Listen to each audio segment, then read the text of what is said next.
아니요, 엄마.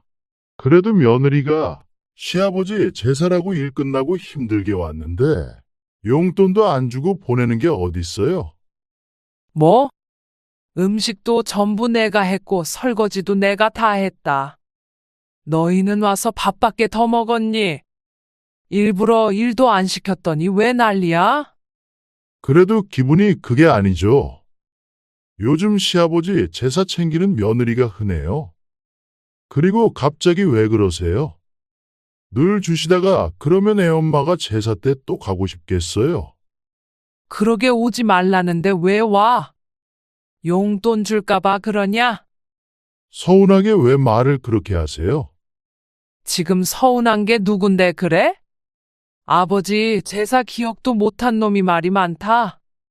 아들과 전화 통화로 다투고 있는 올해 80세가 된 최명자 할머니. 최씨 할머니는 자식이 아들 하나였고 남편은 일찍이 세상을 떴어. 그때가 아들이 7살 땐가 8살 땐가. 남편이 살아있을 때도 풍족한 가정은 아니었지만 돈 버는 사람이 한 사람 줄어버리니 그때부터 최 씨의 인생은 고난의 연속이었어. 파출부일도 해보고 시장에서 나물도 팔아보고 공장에서 망치질도 해보았어. 그야말로 안 해본 일 없이 온갖 굳은 일은 다 해보았다고 해도 과언이 아니었다오. 아들이 국민학교에 다닐 땐 도시락에 맨밥과 김치만 싸줬을 정도로 하루하루 힘들게 살았어. 지금도 그때를 생각하면 한스러운 최 씨였어. 그러다 최 씨가 40대 중반쯤 되었을 때였어. 최 씨가 나물 팔던 옆에 국밥집이 있었는데 최 씨는 낮엔 나물을 팔고 저녁엔 그 국밥집에서 3시간씩 일을 했어. 그런데 그곳 사장이 갑작스레 큰 병을 얻어 가게를 최 씨에게 싸게 넘기고 떠났어. 정착하고 싶은 마음이 간절했던 최 씨는 무리하여 장사를 시작하였는데 그 결과는 역시 좋지 않았어. 그래, 잘 됐으면 나한테 넘기질 않았겠지. 저녁 시간엔 손님이 좀 있었던 터라 먹고 살만하겠다 싶었지만 이런저런 비용을 제하면 남는 것이 별로 없었다오. 그러던 어느 날이었어. 아니, 김치는 이렇게 맛있는데 국밥은 별로다. 요리 솜씨가 이렇게 따로 놀기도 힘든데. 가끔 오는 나이 지긋한 할머니가 말씀하셨어. 김치는 직접 한 거요. 네, 깍두기랑 배추김치랑 다 제가 직접 담갔어요. 차라리 김치를 팔아봐요. 내가 김치 맛을 좀 아는데. 새댁이 솜씨가 있네. 김치를 팔면 잘 되겠어. 국밥은 전 주인이 하던 그대로 전수받아 하고 있었고, 김치는 최 씨의 어머니에게 어깨너머로 배운 방법대로 만들고 있었는데, 손님의 이야기를 듣자 생각이 복잡해졌어. 그래, 믿져야 본전이지. 이대로 더 있다가는 길거리에 나앉게 생겼으니까. 손님의 조언을 듣고 얼마 안 되어 국밥집 자리에서 김치 장사를 시작하게 되었어. 그때 그 손님이 성견지명이 있었는지 처음부터 잘 되진 않았지만 입소문이 나면서 점점 장사가 잘 되기 시작했어. 그렇게 김치를 팔아서 여자 혼자의 몸으로 아들을 키웠어. 그 돈으로 아들을 대학도 보냈고 좋은 회사에 취직하고 결혼할 때까지 뒷바라지를 했다오. 그리고 지금까지도 그 자리에서 가게를 운영하고 있는데 80세가 될 때까지 판 김치를 쌓아보면 63빌딩 정도는 되었을 것이요. 아들은 35살에 초등학교 선생님과 결혼했고 아들을 하나 낳았소. 어느덧 손자도 벌써 중학교에 올라가게 되었으니 세월이 참 빨리도 흘렀어. 우리 며느리는 1년에 한 번 볼까 말까야. 돈 준다고 할 때만 찾아오는데 아주 여시야, 여시. 이 집이나 저 집이나 며느리들은 다 그렇지 뭐. 시장 여자들이 며느리 흉을 보는 소리에 최 씨는 그저 듣고만 있었어. 언니는 왜 말이 없어? 언니네 며느리는 안 그런가 보지? 하긴 초등학교 선생님이랬지? 교양이 있으니 당연히 안 그러겠지? 우리 며느리는 뭐, 나한테 잘하지. 역시 언니는 좋겠수. 최 씨는 부러움을 한 몸에 받으며 어색한 미소를 지었어. 이렇게 표정 관리를 못하는 데에는 다 이유가 있었다오. 남들 앞에서 책 잡힐까 아닌 척은 했지만 최 씨도 어느 정도 공감을 하는 바였어. 당장의 남편 제사 때만 떠올려도 그랬어. 아들이 결혼한 후에도 남편 제사는 한동안 아들과 최 씨 둘만 지냈어. 아이들 가르치느라 힘든 며느리를 불러다 굳은 일 시키기 싫어서 애초에 부르질 않았었는데 5년 전 우연히 며느리가 제사 때 오게 되었다오. 아들 차가 고장나서 며느리가 데리러 와야 했기에 어쩔 수 없이 들렀을 것이오. 그래서 어쩌다 보니 이것저것 그릇도 나르고 하게 되었는데 그것이 미안하고 고마워서 며느리가 집에 갈 때 봉투에 50만 원을 담아주었다오. 어머니, 이런 거 안 주셔도 되는데요. 아니다.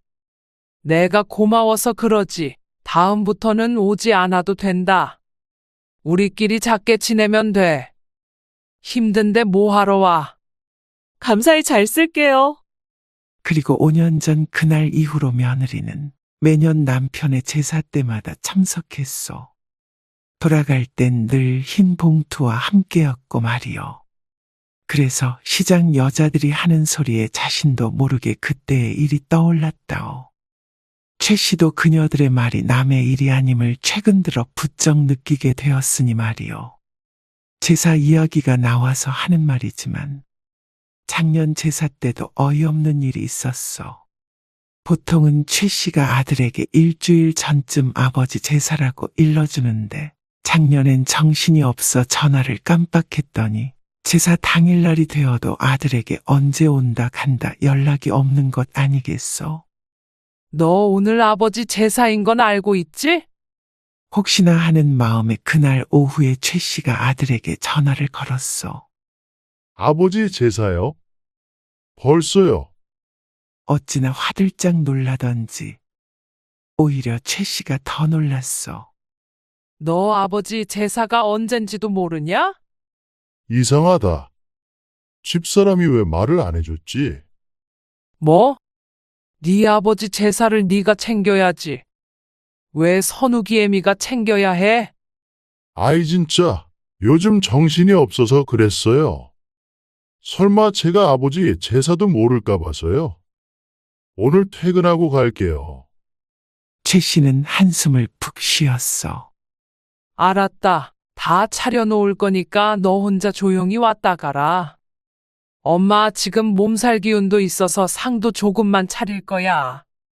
선욱이 애미 오면 밥상도 제대로 차려야 하는데 힘들어서 오늘은 우리 둘이 후딱 하고 끝내자. 알았어요. 나 혼자 갈게요. 그리고 8시쯤 되었을 때 초인종 소리에 문을 여니 밖에는 아들과 며느리가 서 있었어. 애미야, 너도 왔니? 오지 말라니깐. 아니에요. 어머니, 그래도 아버님 제사인데 며느리가 빠지면 되겠어요? 그래. 어서 들어와라.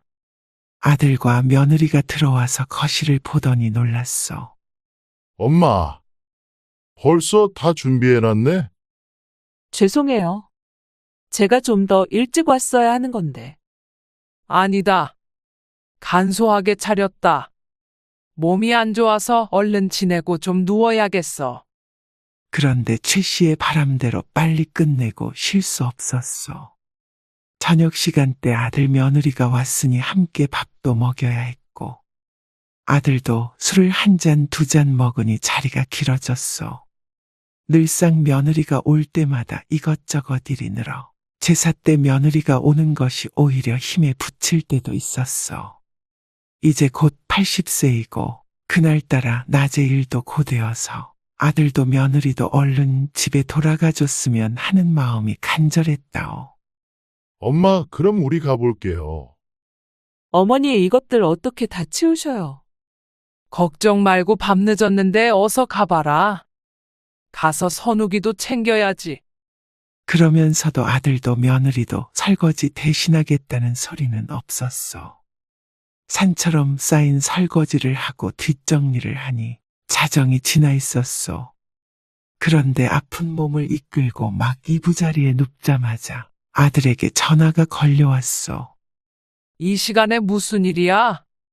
뭐 놓고 갔니? 최 씨는 누웠던 몸을 일으켜 전화를 받았어.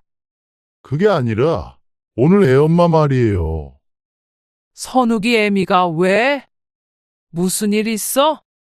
평일에 힘들게 일하고 시간 내서 갔는데 왜 빈손으로 돌려보내세요? 그 말을 듣고 보니 봉투를 들려주는 것을 잊었어. 그렇지만 최 씨도 할 말은 있었어. 전부 다 내가 준비했고, 설거지도 내가 했고, 너희는 와서 밥밖에 더 먹었니? 일부러 일 안 시킨 것 아니냐? 그래도 기분이 그게 아니죠. 요즘 시아버지 제사 챙기는 며느리가 흔해요. 그리고 갑자기 왜 그러세요? 늘 주시다가 그러면 애엄마가 제사 때 또 가고 싶겠어요? 그러게 오지 말라는데 왜 와서 그래? 용돈 줄까봐 온 거니? 서운하게 왜 말을 그렇게 하세요? 지금 서운한 게 누군데 그래? 아버지 제사 기억도 못한 놈이 말이 많다. 아프다는 엄마한테 괜찮냐는 한마디도 안 한 아들이 자기 마누라 용돈 안 줬다고 새벽에 전화해서 난리치는 게 무척이나 섭섭했어. 너는 남의 제사도 아니고 아버지 제사 지내는 건데 돈 안 준다고 전화까지 해? 아니, 나 말고 애엄마 말하는 거죠. 애엄마는 그래도 좀 챙겨줬어야죠. 애미가 서운하다고 뭐라고 하더냐? 그렇게 직접적으로 말은 안 해도 내일 일찍 출근해야 하는데 밤늦게까지 제사 지냈으면 그러니까 제사 때 안 와도 된다니까 그러네. 아들의 말을 끊고 최 씨가 말했어. 안 주려고 안 준 건 아니었다마는 그래도 늘 섭섭치 않게 챙겨줬었는데 이런 말 들으니 내가 더 서운하다. 그러고는 최 씨가 먼저 전화를 끊었어. 그리고 한참 앉아서 생각하니 자신이 너무 심했나 싶기도 했어. 그래도 시간 내서 온 것은 맞으니 말이요. 그 일이 있고서 며느리와 대면대면하게 지내다 올해 제사 때는 불러서 다시 용돈을 챙겨주었어. 그런데 일은 자신이 다 하고 돈도 주고 며느리에게 오라고 부탁까지 해야 되나 싶어서 기분이 좋진 않았어. 이런 일이 한 번, 두 번 있자 특별한 날에 아들과 며느리가 방문한다고 하면 지갑부터 확인해 보게 되었어. 이제 곧 선욱이 생일이잖냐? 전날이나 다음 날이나 상관없으니까 한번 들러라. 맛있는 것도 해주고 할미가 용돈도 좀 줘야겠다. 어머나, 안 그러셔도 되는데. 중학교 올라가는 손자의 생일 전날인 금요일 저녁에 아들과 며느리, 손자가 찾아왔어. 최 씨는 상다리 부러지게 생일상을 차려놓고 기다렸다오. 어머니, 김치가 진짜 맛있어요. 제가 원래 김치를 별로 안 좋아했는데, 어머니 김치 먹고서는 이거 없음 밥을 못 먹는다니까요. 그래, 많이 먹어. 너 좋아하는 반찬들도 좀 싸줄까? 김치는 안 떨어졌니? 그럼 홍어 무침이랑 무생채 좀 싸주세요. 김치는 보름은 더 먹을 것 같아요. 감사해요, 어머니. 바쁜 며느리를 위해 종종 반찬을 해서 주곤 했는데 맛있게 먹는 모습을 보니 뿌듯했어. 옛다. 선욱이는 이걸로 옷 사고 학용품도 사고 해라. 그러면서 손자에게 50만 원을 용돈으로 주었어. 그리고 선욱이 애미도 이거 받고 어머, 이게 뭐예요? 선욱이 생일이면 네가 제일 고생한 날 아니냐. 너도 축하해줘야지. 며느리에게도 봉투에 50만 원을 넣어서 주었어. 뭐 이런 걸 다 주세요. 감사해요. 역시 어머니밖에 없다니까요. 그래도 이 나이까지 경제 활동을 하고 있기 때문에 최 씨의 주머니가 넉넉한 것이 다행이었어. 작년 제사 때 서운해하던 것은 기억나지 않는지 며느리는 무척이나 기분이 좋아 보였어. 그렇게 20분쯤 앉아 있었을까. 저희는 시간이 늦어서 이만 가볼게요. 시계는 8시 반을 가리키고 있었어. 내일 주말인데 과일이라도 먹고 가지 그러니? 애아빠가 힘들다고 옆구리를 쿡쿡 찌르네요. 어서 가서 쉬게 해야죠. 그래? 그럼 싸놓은 것들 챙겨가라. 며느리가 싸달라던 반찬과 과일을 두 손 무겁게 싸서 들려보냈어. 용돈을 주면 금방 자리에서 일어나는 듯한 것은 최 씨의 기분 탓일까? 최 씨는 아들 가족이 일어난 자리를 치우며 어쩐지 씁쓸한 기분이 들었어. 보름 뒤, 보름분의 김치만 남았다는 며느리의 말을 기억하고 최 씨가 아들에게 전화를 걸었어. 너 선욱이 생일날 김치 다 먹어간다고 그러지 않았어? 글쎄요. 난 기억이 안 나네. 내가 냉장고 사정을 어떻게 알아요? 그래? 그때 선욱이 애미가 그랬어. 이따 시장으로 김치 가지러 와. 챙겨 놓을 테니까. 알았어요. 집사람 오늘 외출한다는데 그때 들리던지 하라 그럴게요. 그렇게 전화를 끊었는데 10분쯤 뒤에 다시 아들에게 전화가 걸려왔어. 엄마, 애엄마가 시장에 들릴 시간이 없겠다는데 어쩌죠? 저녁에 엄마 집으로 가라고 할 테니까 엄마 퇴근할 때 김치통 집으로 가져다 놔요. 그 무거운 김치통을 80 먹은 엄마한테 집까지 들고 가라는 아들. 이런 효자가 다 있나? 최 씨가 한숨을 쉬었어. 그럼 너라도 오면 되지. 그럼 그냥 내일 가지러 갈게요. 오늘은 좀 집에서 쉬고 싶으니까. 아이고, 알았다. 그럼 퇴근길에 들러서 아예 너네 집에다 주고 가마. 어차피 가는 길이니 집까지 김치를 들고 갈 바에는 중간에 아들네 들러서 놓고 가는 게 나았어. 그래요, 그럼. 나야 좋죠. 오후 4시쯤 됐을 때 최 씨는 평소보다 이르게 퇴근 준비를 했어. 그리고 며느리에게 전화를 걸었어. 애미야, 김치 주려는데 너는 시장으로 못 오지? 선욱이 애비한테 가져가라 그랬더니 귀찮단다. 지금 퇴근할 건데 너희 집에 두고 가마. 저희 집에요? 좀 그러니? 그러면 내일 가져갈래? 아니에요. 그러면 그냥 식탁 위에만 놔주세요. 제가 정리할게요. 그래. 알았다. 그리고 아들네에 도착했어. 너는 늙은 애미가 이거 들고 여기까지 와야겠냐? 우리 엄마. 아직 짱짱하시네. 어이구 무거워라. 김치통을 받아들며 아들이 능청스럽게 대꾸했어. 김치 냉장고에 넣어놔. 뭐가 뭔지 알아야 넣어놓죠. 맞다. 선욱이 엄마가 그냥 식탁에 두고 가라 그랬어. 그냥 넣으면 되죠. 그러면서 냉장고 이문저문 여러 제끼는데 보다 못한 최 씨가 말했어. 너는 그렇게 집안 살림을 하나도 못해서는 금방 이혼당하겠다.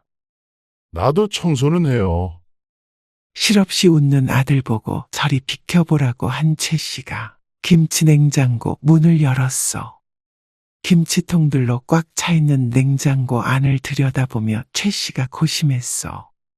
남의 집 살림이다 보니 이것저것 정리할 수도 없고 해서 다시 김치 냉장고 문을 닫았어. 이거 김치 냉장고 꽉 차서 안 되겠다. 그냥 식탁에 둘 테니까 선욱이 애미 오면 정리해서 넣으라 그래. 뭘 그래요? 줘 보세요. 일단 냉장고에다 넣어놔야지. 아들이 냉장고 문을 열었고 냉장고도 사정은 다르지 않아 보였어. 반찬통들과 비닐들로 꽉 찬 내부.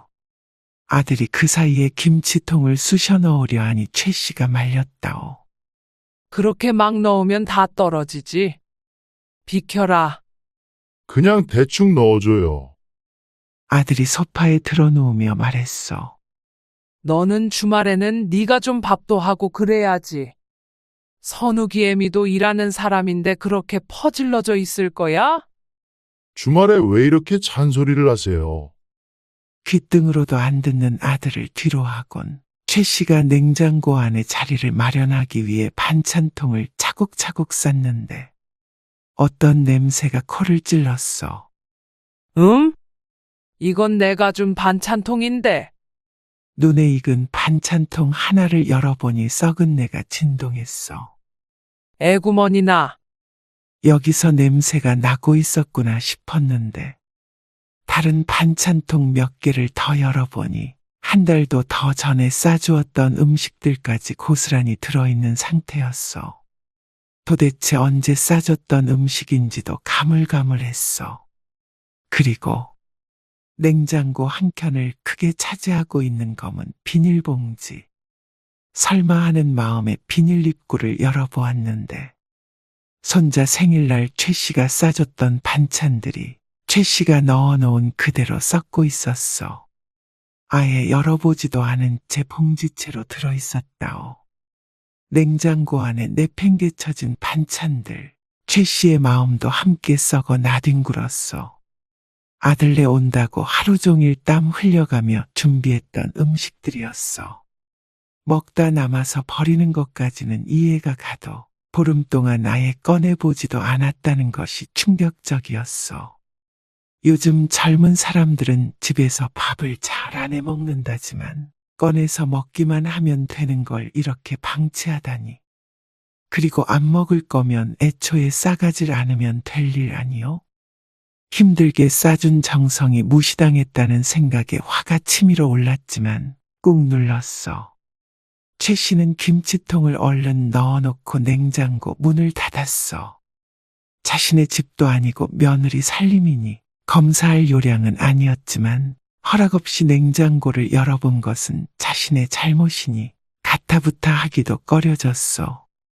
일단 냉장고에 넣어놨으니까 나중에 김치 냉장고에 옮겨라. 알았어요. 애엄마 기다렸다가 식사하고 가세요. 됐다. 집에 가서 쉬련다. 그럼 1층까지 모셔다 드릴게요. 담뱃갑을 챙기며 아들이 일어났어. 김치통 들고 올 땐 마중도 안 나오더니 담배 피러 갈 땐 벌떡벌떡 잘도 일어나는 아들의 괜스레 서운함이 더 커졌어. 그렇게 둘이 함께 나왔는데 1층 입구에서 안으로 들어오던 며느리와 마주쳤어. 어머니, 아직 계셨어요? 벌써 가냐는 것이 아닌 아직 계셨냐는 말이 무의식 중에 며느리의 마음을 보여주고 있는 듯 했어. 평소 같았으면 별 의미를 두지 않았을 말이지만 좋게 받아들이기가 힘들었어. 어쩌다 보니 그렇게 됐다. 이제 집에 가던 참이야. 김치는 애비가 냉장고에 넣어달래서 넣어놨으니까 나중에 김치 냉장고로 네가 옮겨라. 냉장고예요? 며느리의 안색이 창백해졌어. 그래. 이만 가볼 테니까 어서 들어가 봐라. 최 씨의 귓전에 모기만한 목소리로 잘 가시란 말이 흘러들었지만 못 들은 척 코너를 돌았어. 며느리의 시야에서 벗어나자마자 최 씨가 잠시 서 있는데 곧이어 아들과 며느리의 목소리가 들려왔어. 그러게 당신이 시장에 가서 김치를 가져오지. 왜 어머니가 집에 오시게 해? 엄마가 갖다 주면 좋지. 왜? 아니면 당신이 아까 시장에 들려서 가져왔으면 됐잖아. 거기 가면 옷에 김치 냄새 배서 하루 종일 신경 쓰인단 말이야.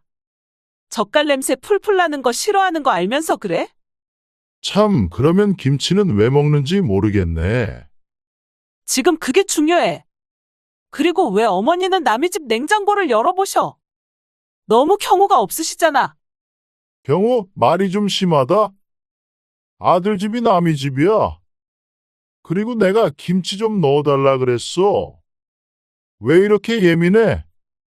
거기 어머니가 주신 반찬들 들어있단 말이야. 반찬이 왜? 지난번에 주신 것도 그대로 들어있어. 뭐, 왜 그걸 다 안 먹고 넣어놨어? 다 먹긴 그걸 어떻게 다 먹어? 우리 중에서 집에서 밥 먹는 사람이 어딨다고. 그건 당신이 안 차려주니까 내가 못 먹는 거지. 아니, 그러면 싸우질 말던가. 싸주시는데 어떻게 됐다 그러니? 김치통만 얼른 넣어놓고 가신 거야. 못 보셨겠지? 아들은 투덜투덜거리고 며느리는 그런 아들을 나무라며 화를 냈어. 당신이 그냥 어머니한테 이제 반찬은 사 먹겠다고 말 좀 해. 그동안 맛있다고 연기한 건 당신인데 왜 나한테 그래? 나만 못된 며느리 만들고 싶어서 그래? 그러게 안 먹을 거면 진작 버리지. 그걸 냉장고에 그렇게 처박아둬. 어머니가 열어보실 줄 알았으면 치웠지. 그럼 당신이 살림하던가. 말다툼을 하는 며느리와 아들의 목소리를 듣고 있던 최 씨는 이내 귀를 막고 빠른 걸음으로 아파트 단지를 벗어났어.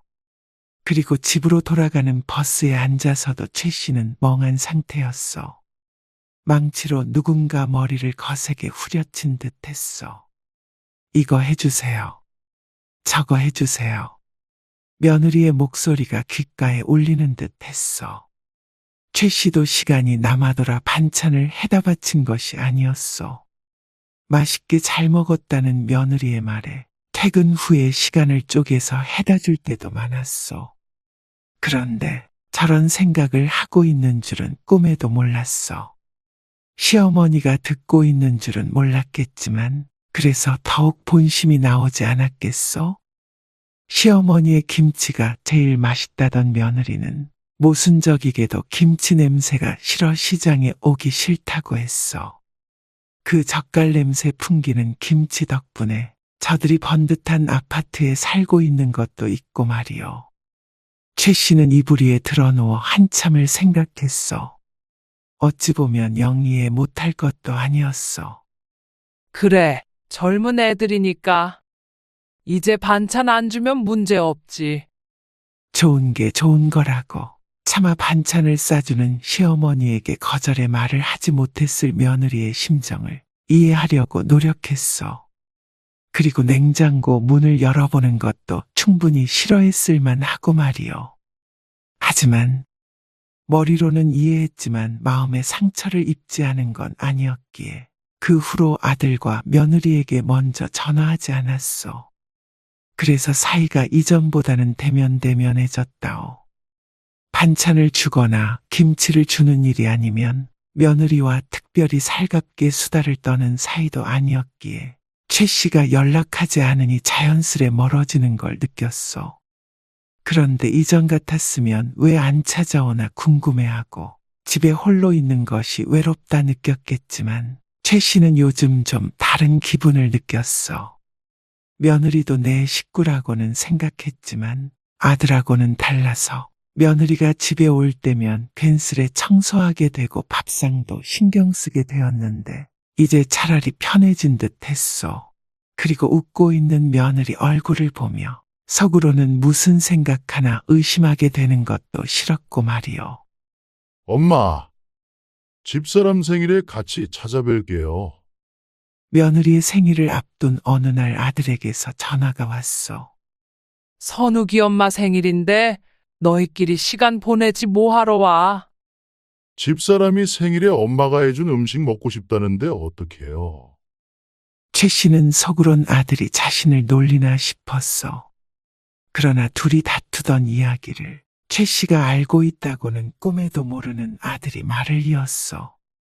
나 대신 엄마가 미역국 좀 끓여줘요. 그래, 알았다. 최 씨의 집에 왔을 때 아들과 며느리가 밥을 맛있게 먹었던 것까지 거짓은 아닐 것이었어. 며느리의 생일날까지 꽁에 있기엔 자신이 너무 옹졸해지는 듯하여 아들에게 알았다 대답했어. 그리고 며느리의 생일이 되었을 때 여느 때와 마찬가지로 생일상을 차려놓고 기다렸어. 역시 우리 어머니. 며느리 생일상 차려주는 시어머니 덕분에 제가 주변에 자랑 많이 해요. 그러니? 식후에 과일까지 먹은 뒤에도 아들과 며느리는 집으로 가지 않고 앉아 있었어. 엄마, 오늘은 반찬 안 싸줘요. 조금만 해서 남지를 않았네. 둘러댄 최 씨의 말에 아들은 미련도 없어 보였어. 그건 그렇고 오늘은 왜 며느리 용돈 안 주세요? 여태 방바닥에서 엉덩이를 안 떼고 있던 이유인 듯 했어. 어쩌냐? 내가 오늘 현금을 못 뽑아왔다. 깜빡했어. 아이, 참 요즘에 자꾸 깜빡하시네. 그럼 저희는 이만 가볼게요. 며느리가 어색한 미소를 지으며 자리에서 일어났어. 돈을 주어도 안 주어도 금방 일어나는구나. 속으로 생각했어.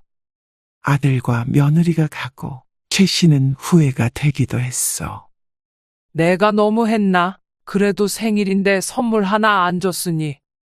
사실 용돈 봉투는 진작 준비해 놓았는데 반찬이 어쩌고 저쩌고 하는 바람에 기분이 상해서 주지 않았던 것이요. 이해하기로 마음먹었으니 나도 잊자. 그래서 아들 며느리를 따라 내려갔어. 지하주차장에서 아들의 차가 있나 찾는데 또다시 며느리의 목소리가 들렸어. 괜히 온 것 같네. 뭐가 또 괜히 와. 밥 맛있게 먹어놓고 어쩜 어머니는 며느리 생일에 지갑 한 번 안 여셔. 깜빡하셨대잖아. 그래도 너무 하시잖아. 내일 출근하는 날인데도 이렇게 왔는데. 당신 생일이지. 엄마 생일이야. 또 그런다 진짜. 내가 틀린 말 했나? 어머니 돈도 잘 버시는데 용돈 좀 팍팍 주시면 어때서? 주변에 물어봐라. 당신처럼 용돈 많이 받는 며느리가 있는지. 주시다 안 주시니까 그렇지. 아무튼 괜히 왔어. 최 씨는 부들부들 떨리는 손으로 돈봉투를 냅다 집어던지려다 다시 팔을 내렸어. 그리고는 그대로 뒤를 돌아 집으로 향했어. 돈봉투를 던지며 이것 먹고 떨어져라 하고 싶었는데 그마저도 아까웠어. 봉투에 들어있는 돈이면 알뜰히 살면 한 달 생활비에 맘먹었어. 80 넘어 돈 쓸 데 없으니 아낌없이 퍼주자 생각해서 아들 며느리 손자에게 퍼주었지만 최 씨가 부자라서 혹은 돈 아까운 줄 몰라서가 아니었어. 최 씨는 아직도 구멍난 양말을 3번, 4번 기워서 신는다오.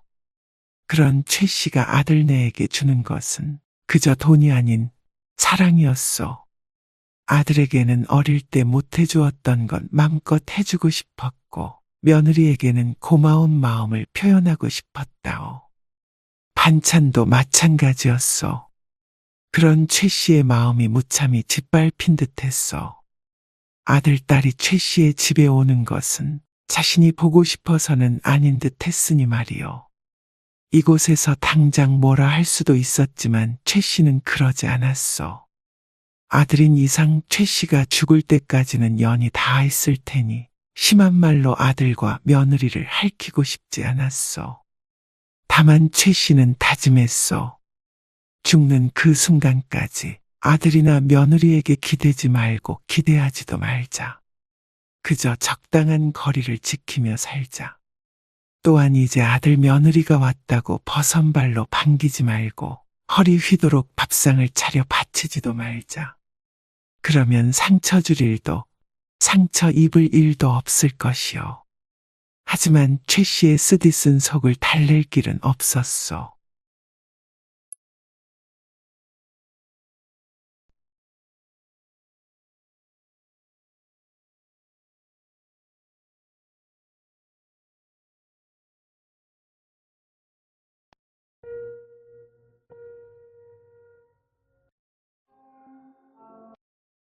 당신은 미쳤어. 진작에 병원에 가게 했어야 했는데. 뭐? 미치게 만든 게 누군데? 이게 다 당신 때문이야. 당신이 처신만 잘했어도 이런 일 없어. 왜 나를 나쁜 놈을 만드는 거야? 당신은 여기 들어가서 반성해. 70대 부부가 물건을 집어던지며 요란하게 싸우는 소리가 들렸어. 밤늦게 들려오는 굉음에 이웃들이 하나둘 잠에서 깼소. 이런 추잡한 여편네. 난 놈 만나고 다니는 걸 누가 모를 줄 알고. 이 문 열어. 도대체 무슨 소리를 하는 거야? 누가 딴 사람을 만났다는 거야? 내 나이 70이야. 쾅쾅 문을 두드리는 아내를 외면하며 할아버지는 콧방귀를 뀌었어. 발뺌에도 소용없어. 누가 신고를 했는지 삐뽀삐뽀 멀리서 들려오는 경찰차 소리를 들으며 김성리 할머니는 문고리를 쥐고 눈물을 흘렸어. 이렇게 살아온 세월이 몇십 년인지 이제는 싸우기도 지쳤다오. 처음 만났을 때부터 남편이 이랬던 것은 아니었어. 김씨 할머니와 남편은 40년 전에 처음 만났어. 동네 사람의 중매로 만나게 되었고 그 시작은 평범했어. 평범한 직장에 다니던 남편은 모난 곳 없이 대체로 다정한 남편이었는데 딱 하나 특이한 구석이 있었어. 신혼 때 시어머니를 모시고 살았는데 남편이 유독 시어머니께 차갑게 구는 것이 이상했어. 어머니, 여기저기 다니지 마시고 그냥 집에 계세요. 그런데 왜 가시는 건데요? 뭐 좀 사러 가는 거야. 아무것도 하지 마시라고요. 이제 용돈 안 드릴 테니 그런 줄 아세요. 알았다. 약장수를 쫓아다니던 시어머니를 남편은 심하게 나무랐어. 나이든 양반이 그것 외에는 큰 낙이 없을 듯한데도 심하게 다그치는 모습에 안쓰럽게 느껴졌다오. 당신 왜 그렇게 어머니한테 뭐라고 하는 거야? 너무 미워하는 것 같아. 그냥 어머니만 보면 화가 나. 왜? 그러자 남편이 어릴 적 이야기를 들려줬어. 남편이 국민학교에 다니던 시절 시어머니가 유부남과 바람이 나서 남편을 버리고 도망갔었다고 했어. 그때 시아버지가 화병이 나서 쓰러지셨고 시어머니와 바람났던 유부남이 가정으로 돌아가는 바람에 시어머니도 다시 집으로 돌아오게 되었어. 시아버지는 쓰러지신 뒤 자리를 털고 일어나지 못하셨고 몇 년 뒤 그렇게 누워서 돌아가셨다는 말을 듣고 김 씨는 남편을 어느 정도 이해했어. 시어머니의 외도로 가정이 파탄나서 불행한 어린 시절을 보냈다는 남편. 그래서 그렇게 구박받으면서도 시어머니는 남편에게 한마디도 제대로 하지 못하는 듯 했어. 그래도 오래전 일인데 너무 그러지 마. 알았어. 당신이 그렇게 말하니까 노력해볼게. 그럴 기회는 시어머니가 돌아가시면서 금세 사라지고 말았지만 그렇게 오랫동안 원망했던 어머니도 아내의 말에 용서해보겠다고 할 정도로 남편은 김 씨에게 참 다정했어. 이때까지만 해도 김 씨는 남들처럼 평범하게 살아갈 줄 알았다오. 얼마 안 있어 아이를 낳았고 김 씨는 집에서 아이를 돌보았고 남편은 계속 직장을 다녔어. 하지만 아이가 어느 정도 커갈 때쯤 남편이 다니던 회사가 부도가 났어. 밀린 월급은 어떻게 되는 거야? 분위기를 봐서는 받을 수 있을 것 같지가 않아. 벌써 4개월 동안 월급을 받지 못해 곧 거리에 나앉게 생긴 참이었어. 그럼 어서 빨리 다른 일을 찾아봐야지. 그래야지. 우리 애를 굶길 순 없지. 아무래도 이제는 나도 일을 해야 할 것 같아, 여보. 당신까지 그럴 필요 없어. 돈은 내가 벌어올게. 당장 목구멍이 포도청인데 내가 집에 있을 순 없잖아. 애도 입학했는데 이제 돈도 많이 들 거 아냐. 그래도 얼마 전에 예전에 다니던 회사 사람한테 연락해봤어. 내가 다시 일할 수 없겠냐고 물어보니까 일손이 부족해서 받아줄 수 있겠다더라. 결혼 전 다니던 직장의 상사와 연락이 다 부탁했던 이야기가 잘 풀려서 안 그래도 다시 일을 하려던 참이었어. 남편도 새로운 직장을 구해야 하니 자신이라도 하루빨리 일을 시작해야 했어. 그때가 김 씨의 나이가 30대 후반이었어. 남편은 한동안 새로운 직장을 구하지 못해 몇 달간 백수 생활을 했어. 여보, 나 다녀올게. 집에 있을 거야? 아니, 나도 나가봐야지.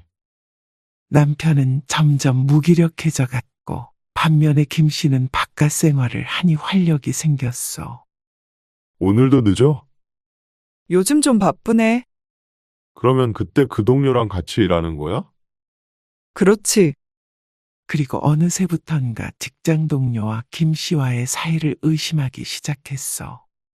너무 둘이 붙어 다니는 거 아니야? 붙어 다니긴. 일하는 건데. 그때 보니까 당신을 보는 눈빛이 좀 이상했어. 예전에 자신을 데리러 왔다가 마주친 적이 있었어. 그때 이후로 종종 그 이야기를 꺼내곤 했었다오. 이상하긴. 별 걱정을 다 한다. 무슨 회사가 둘만 이래? 다른 사람들도 있어. 왜 그래 또? 당신이 신경 쓰이게 하잖아. 그냥 돈 벌러 갔다 온다는데 왜 그러는 거야? 차라리 다른 직장으로 옮겨. 말도 안 되는 억지를 부리는 남편의 김 씨도 화가 났어. 지금 당장 어떻게 새로운 일을 구해? 이 나이에 여기에 다시 돌아오게 된 것도 운이 좋았던 건데. 그러면 돈은 누가 벌어? 지금 나 돈 못 번다고 무시해? 그런 말이 아니잖아. 그러자 남편이 옆에 있던 서랍장을 발로 걷어찼어. 그러니까 더 수상한 거 알지? 아니, 도대체 항상 뭐가 수상하다는 거야. 이제 그만 좀 해. 나 늦었어. 갔다 올게. 기분이 안 좋아 하루 종일 일도 제대로 되지 않았어. 진짜 그런 일이나 있었으면 억울하진 않지. 직장에 다니기 시작한 뒤로는 남편은 끊임없이 김 씨를 의심했어. 그리고 그날 저녁 일을 마치고 나오는데 직장 동료가 말했어. 성래 씨, 오늘 집사람이 데리러 온다는데 가는 길에 내려줄게요. 아니에요. 이 근처라서 금방 걸어가요. 늦게까지 일해서 피곤할 텐데 그냥 타고 가세요. 아이, 괜찮은데. 어차피 가는 길인데요, 뭐. 그때 검은 인형이 빠르게 다가오더니 직장 동료를 후려쳤어. 억! 하며 동료가 쓰러졌고 김 씨도 비명을 질렀어. 너 이 자식! 남의 마누라한테 죽은데? 그러면서 발길질하는 사람의 얼굴을 보니 김 씨의 남편이었어. 여보! 이게 무슨 짓이야? 무슨 짓? 그러는 당신은 무슨 짓이야? 외간 남자 차 얻어 타려고 해벌쭉해서는. 그러면서도 폭력을 멈추지 않았어. 여보! 제발 그만해! 사람 죽겠어! 내가 저기 뒤에서 다 들었어. 건물 기둥 뒤를 손가락으로 가리키며 남편이 말했어. 둘이 분위기 좋던데? 언제부터 그런 사이였던 거야? 역시 내 말이 맞지? 이놈을 내가 요절을 내버릴 거야. 엎어져 있는 동료는 반항도 못하고 있었고, 때마침 건물에서 나오던 다른 직원이 남편을 말렸어. 이분 아내가 와서 태워주겠다고 한 거야. 무슨 짓을 한 거야 도대체? 그렇게 동료는 구급차에 실려갔고 남편은 경찰서까지 가게 되었다오.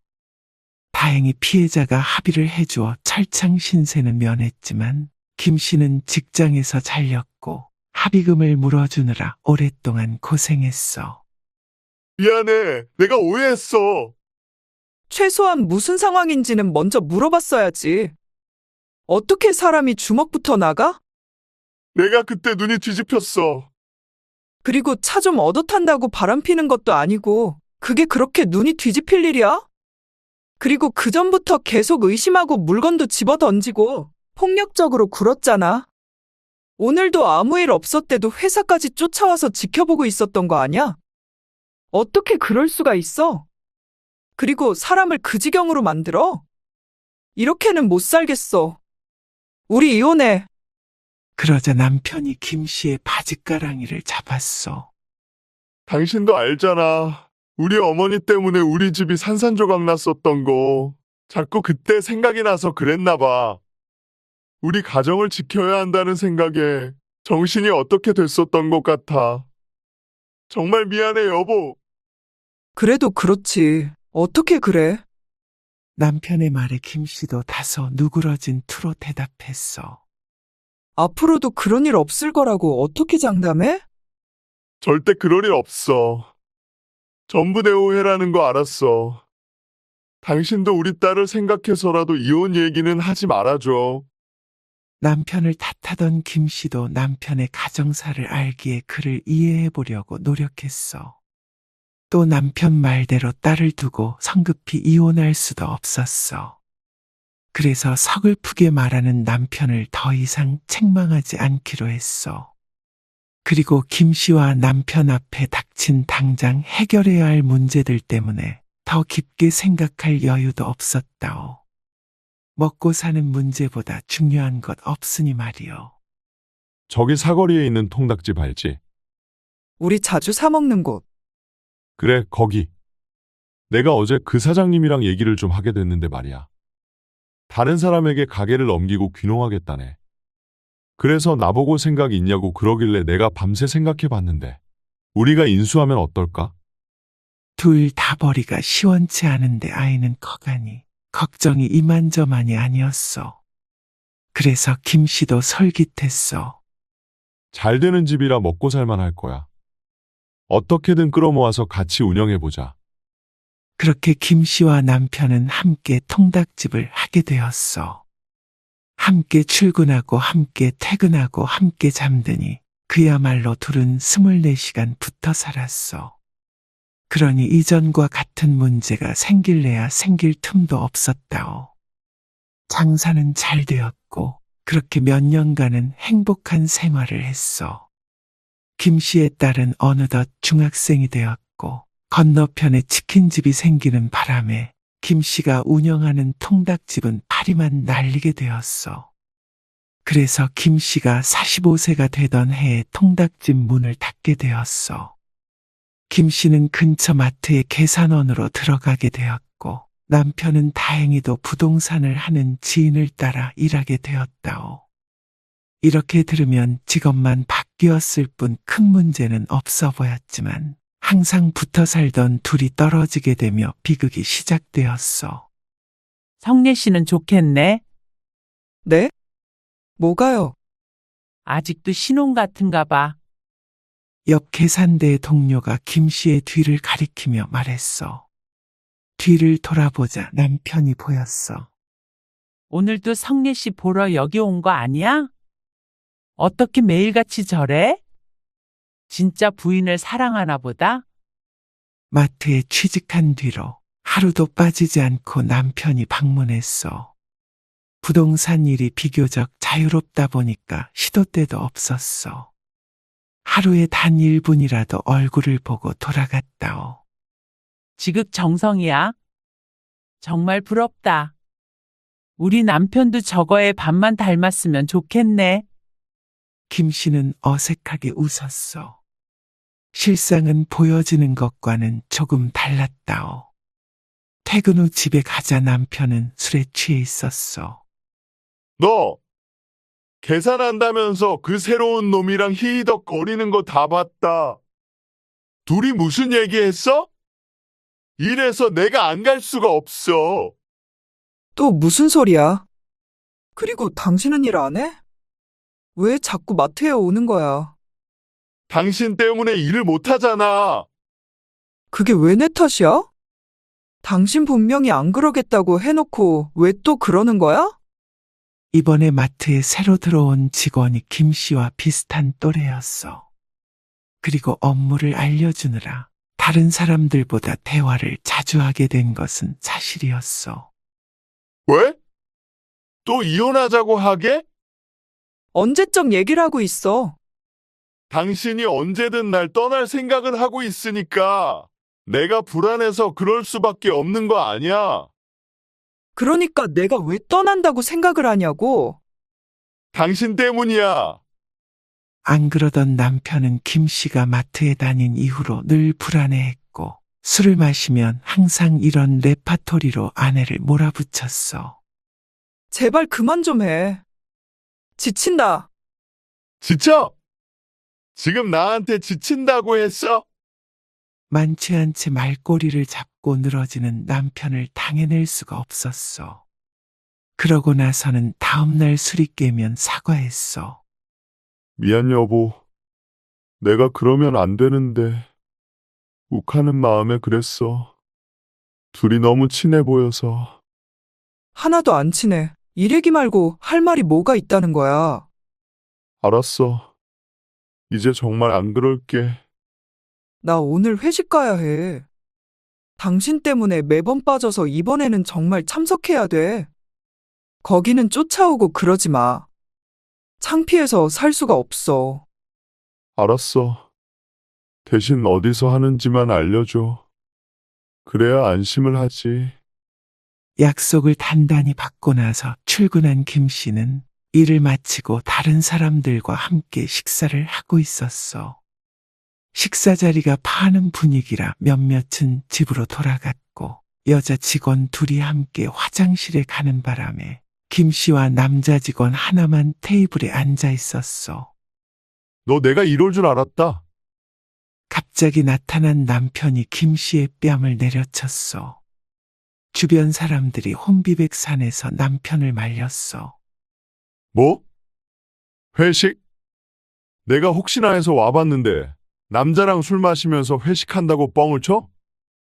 자세히 보았으면 셋만 있던 자리가 아니었음을 알았을 텐데 눈이 벌게진 남편 눈에는 다른 것은 전혀 보이지 않았어. 너야? 같이 있던 남자 직원을 가리키며 위협했어. 여보!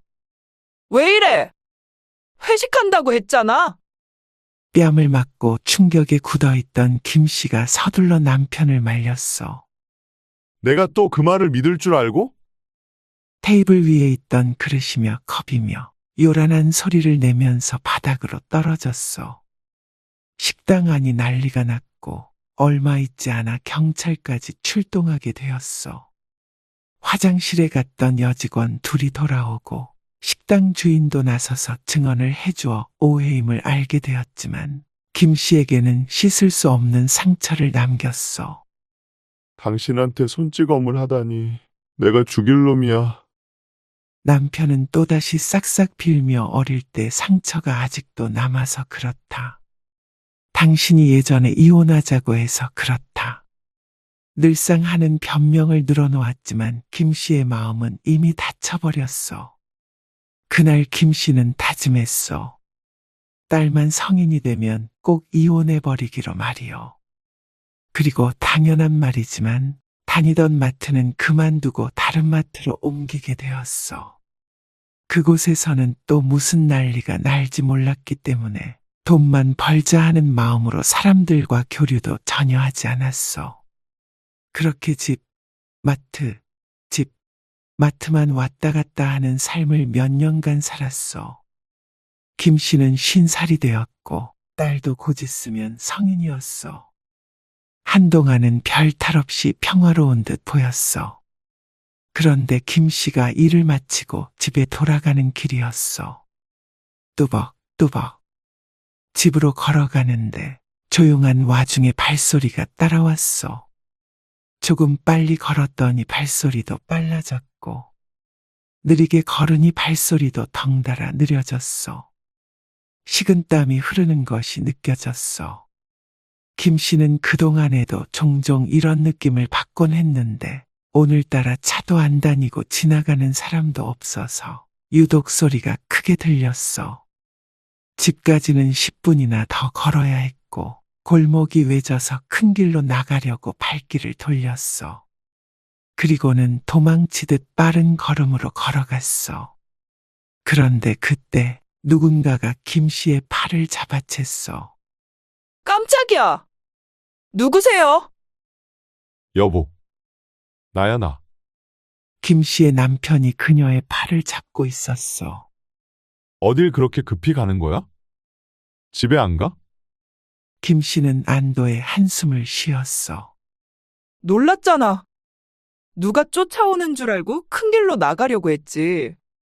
무서워서 죽는 줄 알았어.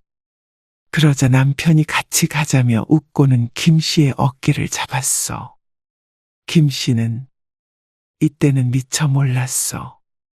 며칠 뒤 김 씨는 오랜만에 갑작스럽게 찾아온 친정엄마를 만나게 됐어. 나 엄마 좀 만나고 올게. 장모님 오신대? 이 근처에 오신 김에 뭐 좀 주고 간다 그래서. 잠깐 나갔다 올게. 당신은 언제 출근하게? 나도 지금 나갈 거야. 김 씨와 남편은 나란히 길을 나섰어. 그리고 갈림길에서 헤어지며 김 씨가 말했어. 서울국밥에서 만나기로 했어. 거기서 밥 먹고 들어갈게. 알았어. 다녀올게. 그렇게 남편은 출근을 했고 김 씨도 10분 정도 걸어서 나가다가 친정엄마에게 드리기로 한 반찬통을 놓고 온 것이 기억났어. 아이고, 내 정신 좀 봐. 김 씨는 왔던 길을 되돌아 걸었어. 얼른 돌아가서 가져오면 약속 시간에 늦지는 않을 것이었어. 그렇게 집으로 서둘러 되돌아와서 반찬통을 챙기려는데 남편이 따라 들어왔어. 여보? 출근 안 하고 왜 다시 왔어? 내가 이럴 줄 알았어. 나 출근하면 이 집에서 무슨 짓을 하려고? 뭐? 나 따돌리려고 장모님 만나는 척을 한 거지? 누가 오기로 했길래 그렇게 급히 돌아와? 또 무슨 말을 하는 거야? 내가 급히 돌아온 건 어떻게 아는 거야? 어떻게 알긴? 뒤에서 다 지켜봤으니까 알지. 요즘 낌새가 이상했어. 지난밤에도 집에 걸어가다가 다른 데로 새려고 했었잖아. 내가 그때 아는 척 안 했으면 어디 가려고 한 거야? 지난밤 발소리에 놀랐던 일을 말하는 듯 했어. 그러고 보니 이상했어. 자꾸 누군가 따라오는 듯한 느낌이 드는 것도 그랬고, 오늘 일도 무척이나 이상했어. 당신 혹시 그동안 나 미행했어? 캥기는 게 있나 보지? 뜬금없이 장모님이 왔다고 하질 않나. 나 미행했냐고 묻잖아. 그래. 어쩔래? 딱 걸렸다. 이 집에서 잘도 추잡한 짓을 하려고 했겠다. 당신 정말 소름 끼친다. 그동안 그 버릇 고친 줄 알았더니 그냥 날 따라다니면서 늘 지켜보고 있었던 거구나. 미쳤어. 뭐? 미쳐? 네가 날 미치게 하잖아. 또다시 근거 없는 의심으로 김 씨를 탓하는 남편. 진짜 당신하고 못 살겠다. 이제 진짜 갈라서자. 그래. 그럴 줄 알았어. 남자가 있으니까 이혼하자는 거잖아? 도대체 누굴 말하는 거야? 한 번이라도 내가 그런 적이 있어? 진짜 이렇게는 못 살겠어. 그러자 남편이 김 씨의 뺨을 쳤어. 뭐? 못 살아? 너는 할 말이 그것밖에 없어? 너는 이혼이 그렇게 쉬워? 당신 날 또 때렸어? 너는 도대체 왜 나를 의처증 취급을 해? 네가 빌미를 준 거 아니야. 네가 행동 거지만 잘했어도 내가 의심할 일이 없잖아. 뺨을 감싸고 있는 김 씨를 노려보더니 차마 두 번은 못 때리겠는지 집안 살림을 부수기 시작했어. 남편을 미친놈 취급하는 여편네가 어딨어? 당신도 어머니랑 똑같아. 남편 알기를 우습게 보고 딴 남자한테 한눈이나 팔고. 김 씨는 멍하니 정신을 놓고 바라보았어. 자신이 도대체 뭘 잘못했길래 이런 취급을 받으며 살아야 하는지 몰랐어. 이때 꼭 이혼을 했었어야 했는데 한참을 지나도 딸이 나타나지 않자 집으로 전화를 건 친정엄마의 전화를 받고 남편이 또다시 싹싹 빌었어. 당신 그거 정말 병이야. 미안해. 병 걸린 사람 도와준다 생각하고 한 번만 봐줘. 당신을 너무 사랑해서 그런 거야. 나를 너무 사랑한다는 사람이 그렇게 의심하고 때려? 이게 처음도 아니잖아. 의심하는 것까지는. 그래, 내가 100번 양보해서 참아도 나를 때리는 남자와 내가 어떻게 살 수가 있겠어? 내가 미쳤었어. 애를 봐서라도 마지막 기회를 줘. 제발. 애가 당신 잘못할 때마다 막아주는 방패야? 그러면 내가 무서울 줄 알아? 남편이 울며 말했어. 이제 정신 차리고 살게. 의심하지 않고 가정에 충실히 살게. 정말이야. 여보, 마지막이야. 그 이후로 그렇게 마지막 기회를 여러 번 주며 살아온 세월이 벌써 20년이 넘었어. 김 씨는 70세가 되었어. 그간 김 씨는 한 직장을 2년 이상 다닌 적이 없었고 남편의 의심병 때문에 너 죽네 나 죽네 한 적도 많았어. 이제는 지긋지긋했어. 평소엔 세상에 이런 남자가 없을 만큼 잘하다가도 한 번 의심이 들면 미치도록 사람을 괴롭혔어.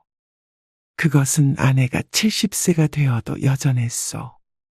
이 밤에 나 없는 틈을 타서 어딜 갔다 와? 수진이네 다녀왔어. 딸내 갔다 왔다는 말에 남편이 식탁에 있던 물병을 집어던졌어. 연락도 없이 이 시간에? 하필 내가 늦게 들어온다고 한 날에? 갑자기 연락이 와서 어쩔 수 없었고 전화했는데 안 받았잖아. 문자도 남겼고. 남편의 휴대폰은 배터리가 없는지 꺼져 있었어. 그걸 나보고 믿으라는 거야. 어떤 놈 만나고 왔어? 어떤 놈이라니. 여보, 도대체 내가 어딜 가서 누굴 만나? 다 알고 있어. 이제 내가 나이 들고 힘없다고 딴 놈이랑 살림 차리려는 거 아니야? 당신이 나이 들고 힘없으면 나도 똑같아. 제발 그만할 수 없어? 그러자 남편이 더욱 씩씩대며 말했어. 내가 모를 줄 알고. 말은 그렇게 하면서 평생 나 몰래 뒤로 호박씨 까고 살았잖아. 당신 이래서 술 많이 먹지 말랬잖아. 내가 술 취해서 이러는 것 같아. 끝까지 지 잘못은 인정을 안 하고 내 탓을 해. 남편의 손이 날아왔어. 그동안 종종 있었던 일이었어. 한 번, 두 번 때렸던 남편은 술 마시고 욱하는 날이면 손을 올렸어. 당신은 미쳤어. 진작에 병원에 가게 했어야 했는데 다 내가 미련한 탓이야. 내 팔자야. 뭐? 미치게 만든 게 누군데? 이게 다 당신 때문이야. 당신이 처신만 잘했어도 이런 일 없어. 왜 나를 나쁜 놈을 만드는 거야? 당신은 여기 들어가서 반성해. 남편이 김 씨를 안방에 가두고 문고리를 고정하여 나올 수 없게 막았어. 이런 추잡한 여편네. 딴 놈 만나고 다니는 걸 누가 모를 줄 알고. 이 문 안 열어. 도대체 무슨 소리를 하는 거야? 누가 딴 사람을 만났다는 거야? 내 나이 70이야. 쾅쾅 울면서 문을 두드리는 아내를 외면하며 할아버지는 콧방귀를 뀌었어. 발뺌에도 소용없어. 누가 신고를 했는지 삐뽀삐뽀 멀리서 들려오는 경찰차 소리를 들으며 김성리 할머니는 문고리를 쥐고 눈물을 흘렸어. 이렇게 살아온 세월이 몇십 년인지 이제는 싸우기도 지쳤다오. 그래. 당신 마음대로 생각해. 왜 내가 이 나이 먹고도 이렇게 살아야 하는지 모르겠다. 한참을 문을 두드리던 김 씨는 이내 포기했어. 딸도 시집간 지 오래인데 늙어가는 영감이 불쌍해서 끝내 헤어지지 못했어. 그런 자신이 어리석음을 알고 있음에도 같이 산 잘못 아니겠어? 이러던 남편은 분명 내일 아침이 밝으면 잘못했다며 빌 것이요. 그리고 자신은 남편이 변하지 않을 것임을 알고도 속아 넘어갈 것이고 말이요. 수십 년간 반복되어 오던 일이었어. 딸도 그런 김 씨와 남편을 보며 이혼을 권유했지만 그것을 남편이 손 놓고 보고만 있지는 않을 것이었어. 경찰이 현관문을 두드리는 소리를 들으며 김씨 할머니는 체념했다오.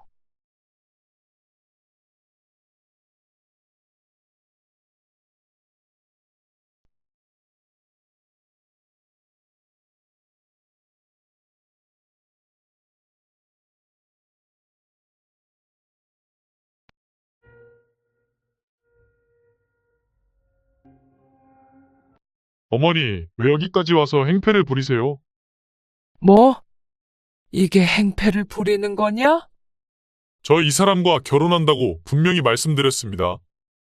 더는 이렇게 찾아오지 마세요. 네가 지금 사리분별이 안 되는 모양이다. 어떤 부모가 자기 아들이 애 딸린 이혼녀와 결혼한다는데 옳다구나 해.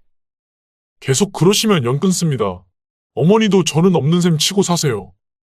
여자의 손을 잡고 멀어지는 아들을 보며 올해 80이 된 허성리 할머니는 망연자실하여 서 있었소. 그리곤 어디서부터 일이 꼬였는가 생각해 보았소. 허성리 할머니는 40세 나이에 늦둥이를 보았소. 결혼 후 한참을 아이를 못 가져 오랫동안 마음고생을 하다가 남편과 결국 포기하고 둘이 잘 살자 결심했을 때 아이가 들어섰다오. 노산이라 임신 중에도 고생을 많이 했고 출산의 과정도 쉽진 않았소. 하지만 충분히 값진 시간들이었소. 누구보다도 소중한 아들이 태어났으니 말이오. 워낙 힘들게 본 자식인지라 남편과 허씨는 아들을 애지중지 키웠소. 정말 아들 하나만을 보고 살아왔다고 해도 과언이 아니었소. 남편도 허씨도 워낙 힘들게 살았기 때문에 아들에게만큼은 꼭 다른 삶을 살게 해주고 싶었다오. 하지만 아들이 중학생이 된 후 얼마 안 되어 허씨는 남편과 사별하게 되었소. 갑작스러운 사고로 남편을 떠나보내고 아들을 홀로 키워야만 했소. 눈앞이 깜깜했지만 자신의 뼈와 살을 태워서라도 아들을 제대로 키워내고 싶었소. 없는 형편에 학원이며 과외며 남들이 하는 것은 부족함 없이 해주었소. 허씨는 말 그대로 모든 걸 아들에게 쏟아부었소. 그렇게 여자 혼자의 몸으로 밤낮 없이 죽어라 이래서 아들을 의사로 만들었다오. 언니는 좋겠다. 어디 가서 아들이 의사라 그러면 기 좀 피겠어. 뭘 그래. 아들이 의사지 내가 의사니? 칭찬하는 동네 친구 장영님의 말에 허씨는 손사래를 쳤지만 속으로 무척이나 뿌듯했어. 아들이 이제 34살이랬지? 슬슬 결혼할 때 됐겠다. 소식 없어? 무슨 벌써 결혼이야? 어머머, 34시 일러? 일찍 결혼했으면 애가 벌써 초등학교는 들어갔겠네. 이제 인생 시작인데 결혼 서두를 거 뭐 있겠어. 하긴, 결혼 일찍 해봤자 좋을 것도 없다. 우리 딸 보면 그런 거 같아. 딸이 왜? 이혼한다고 난리야. 이혼? 갑자기 왜? 죽고 못 살더니. 장 씨의 딸은 20대 초반에 결혼했는데 결혼할 때 골치 썩는 모습을 옆에서 전부 지켜보았어. 장 씨가 결국 딸을 꺾지 못하고 결혼을 시킨 것이 벌써 10년이었어.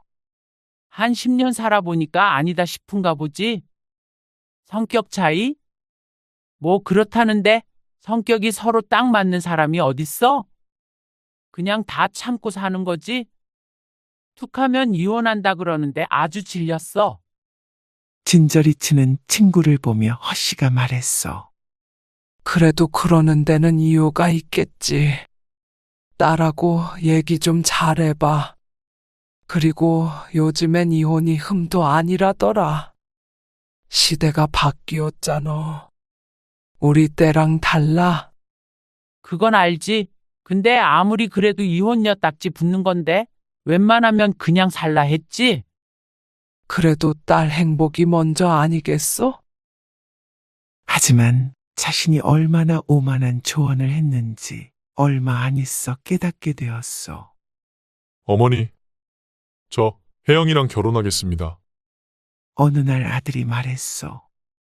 혜영이는 아들의 중학교 동창으로 오랜 연인 사이임을 알고 있었다오. 허씨도 잘 알고 있는 아이였고 그녀의 어머니와도 꽤 오래 알고 지냈어. 그리고 사실 그렇기 때문에 장 씨가 꺼낸 결혼 얘기에도 아직 이르다 대답한 것이었어. 혜영이랑 결혼을 한다고? 워낙 어릴 때부터 본지라 귀엽게는 보았지만 그건 아들의 친구였을 때 이야기였어. 그런 아이를 며느리라고 생각하고 엎어보고 뒤집어 보니 썩 좋은 상대는 아니었다오. 뭐가 마음에 안 차세요? 마음에 안 차는 점은 많았어.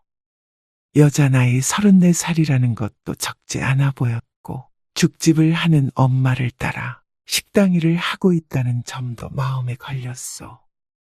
아들의 결혼 상대로서는 기울어 보이는 것이 사실이었어.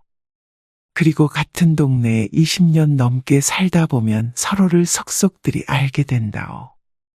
그 집의 빚이 얼마인지도 알고 있을 정도였으니 말이오. 조금 이르지 않나 싶다. 의사 인생 지금부터 시작 아니니? 요즘에 34세 결혼하는 남자가 어딨니? 그래도 혜영이랑 오래 만났잖아요. 어차피 할 결혼 지금 하나 나중에 하나 상관없을 것 같아요. 아들이 굳게 마음을 먹은 듯하니 허씨는 초조해졌어. 엄마는 그건 반대다. 좀 더 있다가 결정해도 늦지 않아. 왜 그러시는데요? 혹시 혜영이가 마음에 안 들어서 그러세요? 아들에게는 두루뭉술하게 너무 이르다 말했지만 아들의 말이 허씨의 심정을 대변했어. 더 좋은 혼처였다면 결코 이렇게 반대하진 않았을 것임을 허씨도 알았어. 그럼 솔직히 말하마. 네가 공부만 하면서 살았고 어릴 때부터 혜영이만 만나서 주변을 살펴볼 생각도 못했지 않냐. 좀 더 시간을 두고 보면 더 좋은 인연이 있을지 누가 아니? 좋은 인연이라는 게 돈, 집안 그런 걸 말씀하시는 거예요? 너 정도면 더 좋은 조건에 결혼할 수 있지 않니? 그럼 어머니는 결혼하는데 제 행복보다 조건이 더 중요하다는 말씀이세요?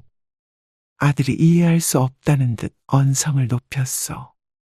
하지만 허씨 또한 아들을 이해할 수 없었어. 네 행복이 가장 중요하니까 하는 소리다. 네가 아직 현실을 몰라서 그래. 그렇다고 혜영이랑 헤어지라는 게 아니라 좀 더 있다가 결정해도 되지 않겠냐는 거야. 이런저런 경험도 해보고 그래도 혜영이와 결혼하고 싶다면 그때 해. 그게 헤어지라는 말로 들리네요. 아들은 어머니와는 도저히 대화가 안 된다는 듯 고개를 내저으며 방으로 들어갔어. 얼마 뒤 혜영이 집으로 찾아왔지만 바쁘다는 핑계로 만나지 않았어. 어릴 적 예뻐하던 아이에게 불편한 말은 하고 싶지 않았어. 그리고 오래지 않아 둘이 헤어졌다는 이야기를 듣게 되었는데 그 소식은 혜영의 엄마로부터 전해 듣게 되었다오. 전화로 혜영이 많이 힘들어했다는 말과 함께 당신 눈에서도 피눈물 날 것이라는 원망을 내뱉고 끊었어. 아들은 한동안 침울해했고 허씨와는 말을 하지 않았어. 자신이 억지로 갈라놓은 모양새가 되자 허씨도 찜찜한 기분이었다오. 하지만 한편으론 아들의 인생에 있어서 나쁜 일은 아닐 거라고 믿었어. 때가 되면 어릴 적 인연은 금방 잊혀질 것이기에 훗날 되돌아보면 분명히 잘한 결정이었음을 깨닫고 허씨를 이해해 줄 것이라고 생각했다오. 그리고 허씨의 생각대로 아들은 금방 과거를 털어버렸고 종종 연애도 하는 듯 보였어. 그렇게 세월이 흘러서 허씨는 80살이 되었고 아들도 40이 되었어. 아들은 40이 되도록 단 한 번도 결혼 상대를 데리고 오지 않았어. 선 이야기를 꺼내면 알아서 하겠다고만 하는 아들의 허씨는 답답해졌어. 언니, 내가 중매 좀 살까 하는데? 아는 사람 조카인데 학교 선생님이고 부모님도 법조인들이고 집안도 아주 빵빵해. 내가 딱 언니가 떠오르더라니까? 그래, 아가씨가 몇 살이라든? 나이는 30인데 10살 차이 나도 뭐. 아들 직업이 의사인데 그 정도는 차이도 아니지. 그리고 그쪽에서 의사 사위에 관심을 갖는 것 같더라고. 우리 아들한테 한번 물어볼게. 그래. 이제 장가 가야지. 40줄 넘기기 전에 결혼시키고 싶은 마음이 굴뚝 같았어. 자신의 나이도 벌써 80이었어.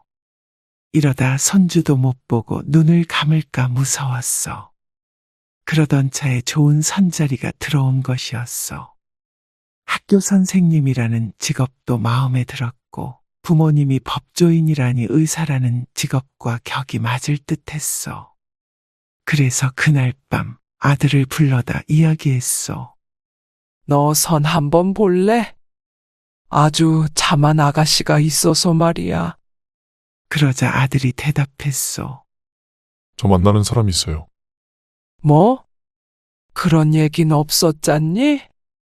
왜 말을 안 했어? 언제부터 만났는데? 어떤 여자야? 2년 됐어요.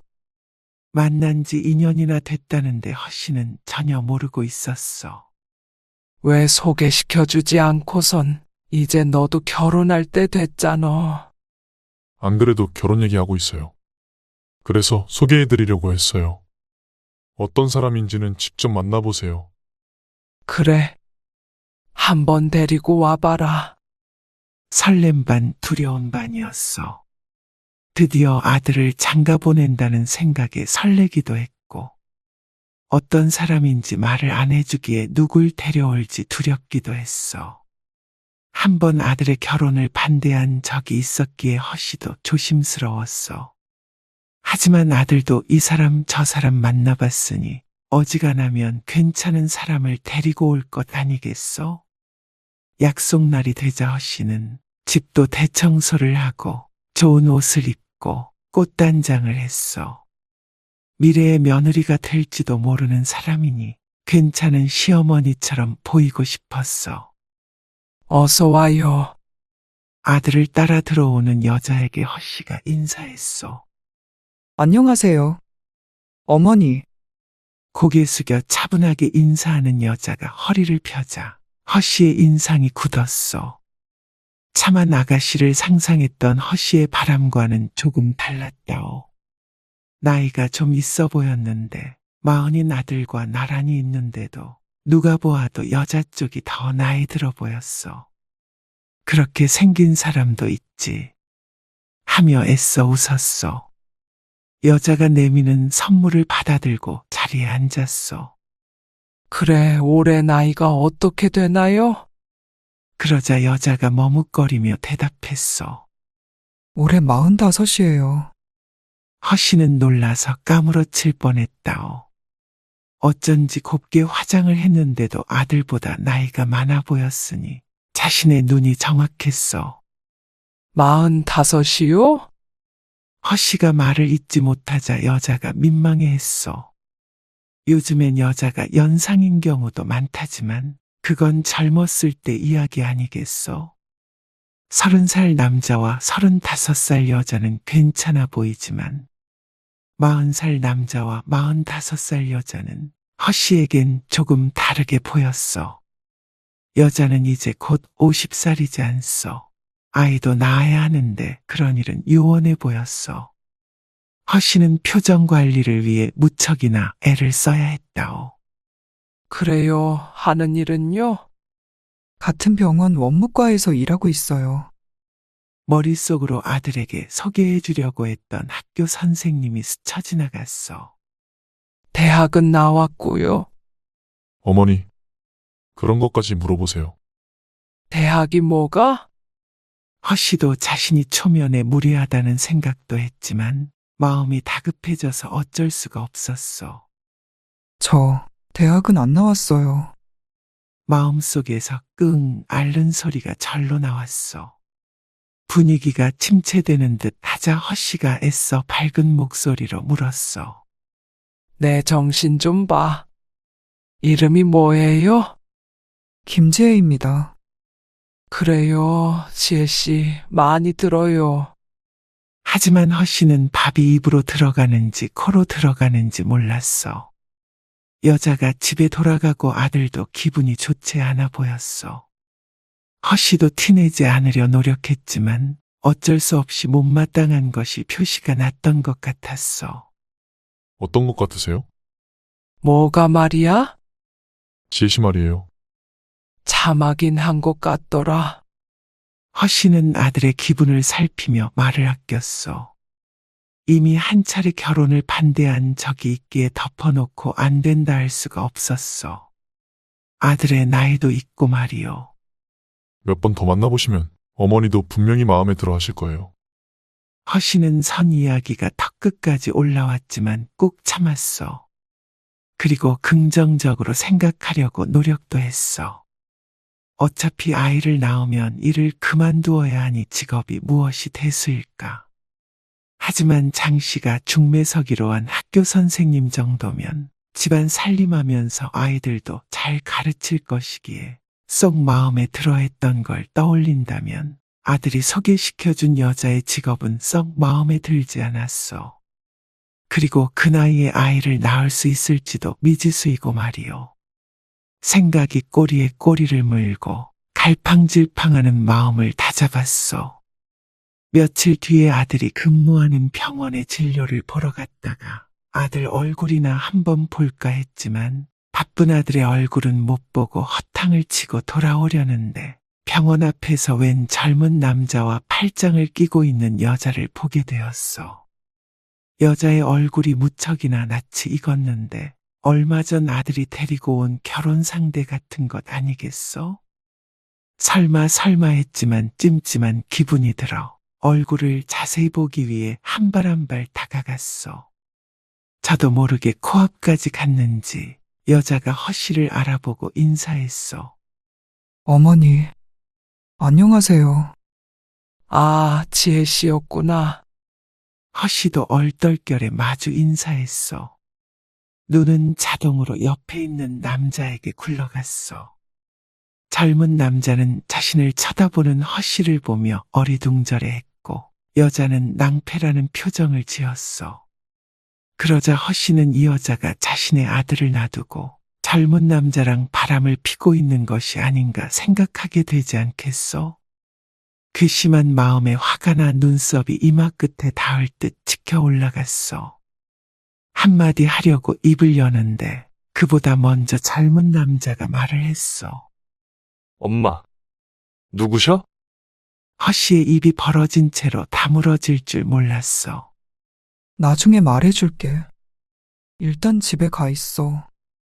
여자가 젊은 남자를, 그러니까 자신의 아들을 집에 보내는 사이에도 허씨는 허수아비처럼 입만 벌린 채 서 있었어. 드릴 말씀이 있어요. 허씨는 그제서야 정신이 번쩍 들었다오. 여자는 허씨를 조용한 카페로 데려갔어. 여자의 입에서 나오는 말들은 충격의 연속이었어. 아까 보았던 젊은 남자는 여자의 친아들로 올해 20살이 되었다고 했어. 20대에 결혼했다가 이혼했고 아이를 혼자 키웠다는 말을 듣자 눈앞이 빙글빙글 돌았어. 이곳이 현실인지 꿈인지 어지러워 분간이 되질 않았어. 그러니까 내 아들이 성인이 된 아들이 있는 여자를 결혼한다고 데리고 왔다는 말이잖아요. 죄송해요. 이 사실을 내 아들도 알고 있어요. 네. 처음부터 알고 있었어요. 그런데도 결혼한다고 하던가요? 여자는 송구스럽다는 듯이 고개를 숙이며 말했어. 저도 많이 망설였어요. 그런데 저희 많이 사랑하고 있습니다. 사랑? 참. 허씨는 속으로 생각했어. 내가 무슨 말을 하든 좋은 소리는 안 나갈 것 같네요. 그런데 그건 지혜씨가 이해해요. 아들이 있으니까 알 것 아니에요? 남편 잃고 정말 힘들게 내 인생과 바꿔서 키운 아들인데 이런 사람과 결혼시킬 거라고는 상상도 못하지 않았겠어요. 네, 그럼요. 이해해요. 눈물을 흘리는 여자를 보며 허씨는 동정했지만 거기까지였어. 나는 솔직히 이 결혼 찬성할 수 없을 것 같아요. 여자의 울음소리가 커졌고 허씨도 울고 싶었어. 무슨 이유로 이혼하고 애를 혼자 키웠는지는 모르겠지만 허씨도 아들을 혼자 키우느라 힘든 그 심정을 이해했어. 하지만 아닌 건 아닌 것이었어. 딱하다고 내 아들의 인생을 줄 수는 없는 것이요. 내가 무슨 말 하는지 충분히 알아들은 것 같네요. 앞으로는 볼 일 없었으면 해요. 여자가 대답을 하기도 전에 허씨는 자리에서 일어났어. 100번 양보해서 그녀의 직업과 아들보다 나이가 많은 것도 이해해 보려고 노력하고 있었어. 하지만 20살짜리 아들이 있는 건 다른 문제였어. 그것까지는 도저히 감싸 안을 수가 없었어. 그렇게 헤어져서 집에 왔는데 저녁 늦게 퇴근한 아들이 허씨에게 말했어. 어머니, 지혜 씨한테 뭐라고 하신 거예요? 어머니를 죽일 듯이 노려보는 아들. 별말 안 했다. 너는 그런데 결혼 허락을 받으러 와서 제일 중요한 걸 말 안 했더라. 그건 천천히 말씀드리려고 했어요. 아니, 천천히 말할 문제가 아니지 않니? 그걸 가장 먼저 얘기했어야지. 그랬으면 무작정 반대만 하셨을 거 아니에요. 아들의 말에 허씨가 가슴을 쳤어. 당연한 거 아니냐. 어떤 부모가 아들이 5살이나 많은 애 딸린 이혼녀랑 결혼한다는데 좋다 그러냐. 그것도 의사가. 아들도 지지 않고 말했어. 그놈의 의사는 원하는 사람하고 결혼도 못해요? 너를 내가 어떻게 의사로 만들었는데. 그렇다고 어머니가 제 인생을 이래라 저래라 할 권리는 없는 거예요.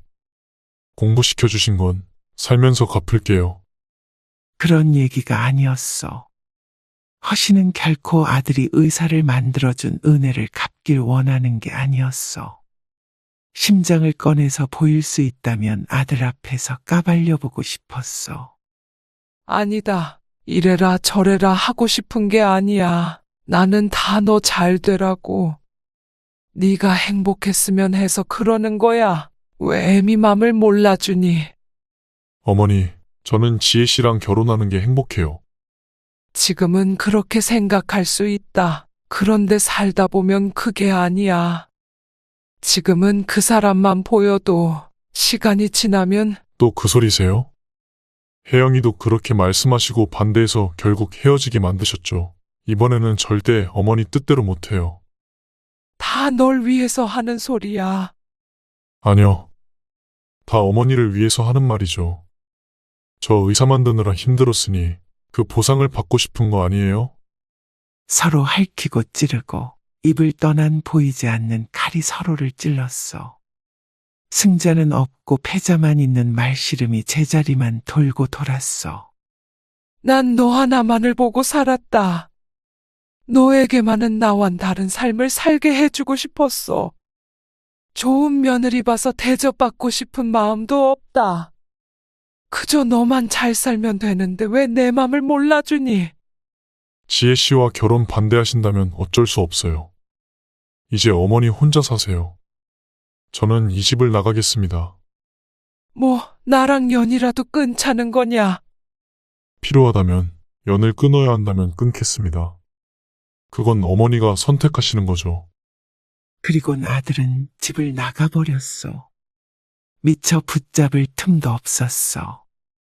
쾅하고 문 닫히는 소리에 허씨의 심장도 바닥으로 쿵 떨어지는 듯 했어. 다른 아들 같았으면 진작에 독립했겠지만 늙은 엄마 혼자 두는 게 불안하다며 나이 40이 될 때까지 같이 산 효자였어. 그런 아들이 여자 때문에 연을 끊자며 집을 나가버린 것에 큰 충격을 받았어. 아들은 그날 이후로 전화도 차단했는지 연락이 되지 않았어. 어디에 있는지도 모른 채로 답답한 마음에 발만 동동 굴렀어. 그렇게 며칠이 지나자 아들에게서 문자가 한 통 왔어. 어머니, 나중에 시간이 흘러서 함께 봐도 좋겠다 싶을 때 그때 다시 연락드리겠습니다. 그때도 싫다고 하시면 아들은 없는 걸로 생각하셔야 할 거예요. 저는 제가 행복한 선택을 할 테니 어머니도 이제 저 말고 어머니 행복을 찾으세요. 저는 제 결정 후회하지 않습니다. 그럼 건강하세요. 다급히 전화를 눌렀지만 받지 않았고 답장을 보내보았지만 대답이 없었어. 40년간 품에 넣고 살았던 아들이 완전히 타인이 되어버린 순간이었어. 그렇게 한 주, 두 주 지나자 이대로는 안 되겠다 싶었어. 이렇게 있다가는 영영 아들을 잃을 것만 같았어.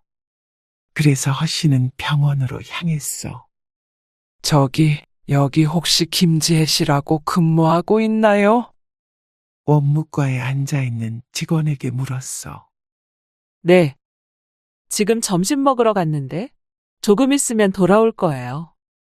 네. 감사합니다. 연락처를 알 길이 없으니 어쩔 수 없는 선택이었어. 허씨는 병원 밖을 나와 입구가 잘 보이는 벤치에 앉아 여자를 기다렸어. 10분쯤 기다렸을까. 동료들과 함께 병원으로 들어가려는 여자를 발견하고 허씨가 붙잡았어. 나랑 얘기 좀 합시다. 어머니, 여자가 놀라서 허씨를 쳐다보다가 동료들을 보내고 허씨를 따라왔어. 둘은 병원 뒤 한적한 벤치에 앉았어. 아들이 집을 나가버렸는데 그쪽이랑 안 헤어지겠다고. 네, 알고 있어요. 혹시 지금 같이 있어요? 여자에게 묻는 허씨의 눈동자가 사정없이 흔들렸어.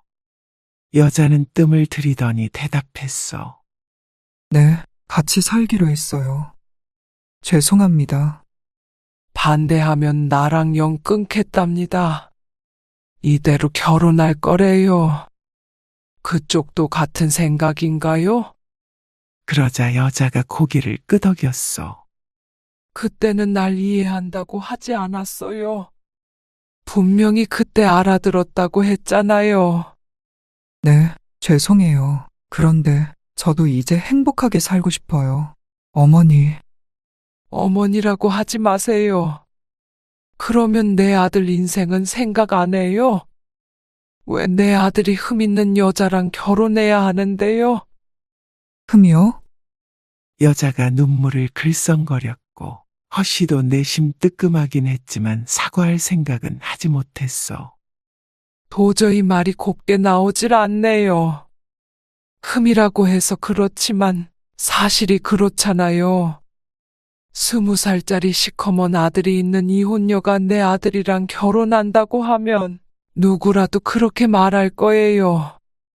어려서 애아빠와 사랑해서 결혼했고 제 잘못이 아닌 문제로 헤어지게 됐어요.